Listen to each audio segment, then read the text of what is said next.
does that. Question number 10, Chris Hipkins.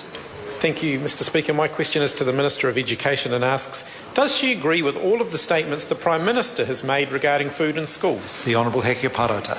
Mr Speaker, yes, I do agree with all the Prime Minister's statements, as everyone does who is ambitious for this country. Chris Hipkins. Mr Speaker. Thank you, Mr Speaker.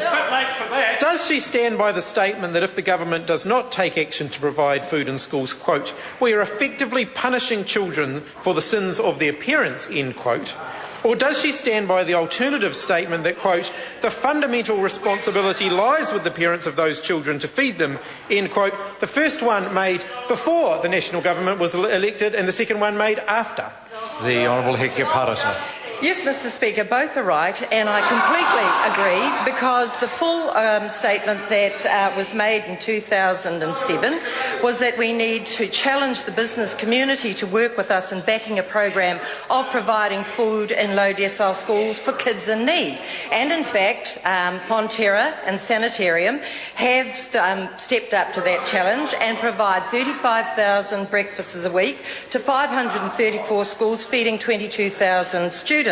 Since we came into government in 2009, we provided $940,000 of funding to Kids Can for their Food for Kids program. So both are correct. Chris Hipkins. Mr Speaker, thank you, Mr Speaker.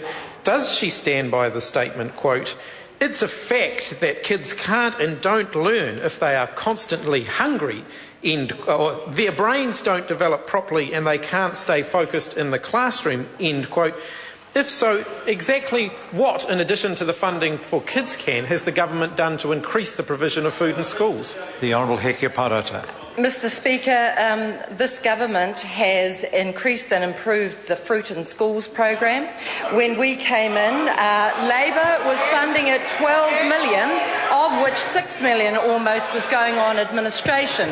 We've made it more efficient, but we have made it more efficient, and we are providing fruit to 480 decile 1 and 2 schools currently participating, being about almost 97,000 children. Nikki Kay. Supplementary question to the Minister. What is the government doing in this area? The Honourable Heke Parata. Mr Speaker, first and foremost, I'd like to acknowledge all the parents and families who work really hard to ensure that their children have the food that they need. What the government does is supplement that, as I've already indicated, through the Fruit in Schools scheme, nearly 97,000 students. Since 2009, 940,000 to Kids Can for 4,500 children a day in 223 schools. And we make available through the Ministry of Social Development special needs grants for families, much of which goes on food, and which was $46 million in 2011. And of course, our government invests billions in the welfare system. Chris Hipkins. Mr Speaker, is the Minister suggesting that giving a child a piece of fruit when at morning tea time is sufficient nutrition for them to be able to maintain their focus on learning during the day? The Honourable Heke Parata. Mr Speaker, as I said, this supplements first and foremost what parents, families, whānau and ainga provide for their children.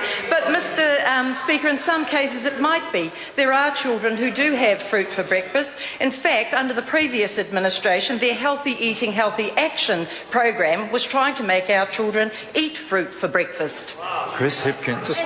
Mr Speaker, why does the government believe that spending $562,000 on sports funding for private schools is more important than fulfilling the Prime Minister's pre-election promise to provide food in schools for vulnerable kids, given that the funding provided for Kids Can is barely half that amount?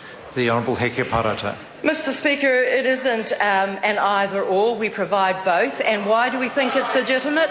Because, in fact, although private schools make up 3.5% of our schooling system, each year they contribute $168 million net to our education system. Question number 11, Mojo Mathers.